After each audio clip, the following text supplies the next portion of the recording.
Bonjour, nous sommes le 28 avril 2022, nous sommes au GEC Les Fontaines-Allais à Chambéry.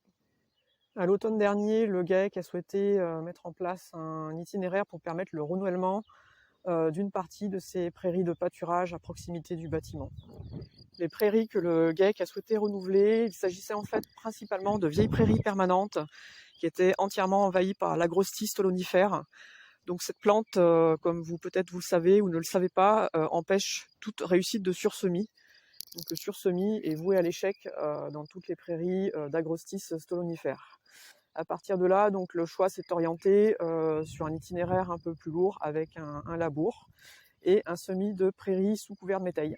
Donc nous voici aujourd'hui dans ce métail fourragé qui a été semé à l'automne à la dose d'environ de mémoire 130-140 kg/hectare. Et donc la prairie a été ensuite semée en pleine dose autour de 30 kg/hectare. Donc le métail est assez dense. C'était ce qui était recherché. L'objectif, c'est de faire en fait du volume sur cette première utilisation. Donc à la date d'aujourd'hui, le métail, la partie commence à être en légère épiaison. Donc ce métail va être fauché.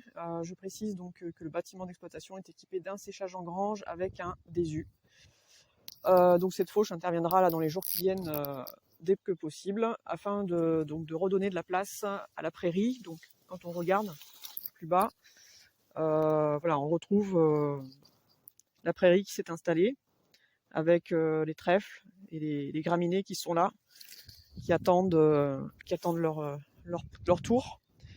Donc l'objectif, ce sera de faire une fauche assez haute pour que les tiges des céréales assurent encore un couvert, un petit abri à la prairie qui est en dessous. Et puis en même temps, ça facilitera le séchage au sol. Donc on précise que cette technique est adaptée à des exploitations qui peuvent soit affourager, soit qui peuvent effectivement sécher du fourrage précoce assez tôt dans la saison, puisqu'en fait le métail, la caractéristique, c'est qu'il fait beaucoup de rendement en très peu de temps au printemps. Par contre, moi je trouve qu'il offre en tout cas une bonne symbiose avec la prairie qui est en dessous pour lui permettre une installation. Sur une autre partie de la parcelle, du métail seul a été implanté. Donc il sera récolté pour être séché dans le désu. Et ensuite lui succédera une implantation d'un teff grasse afin de faire une deuxième rotation courte avec une dérobée estivale avant de repartir donc sur l'implantation d'une prairie à l'automne. Donc succession d'un métail fourragé puis d'une dérobée estivale.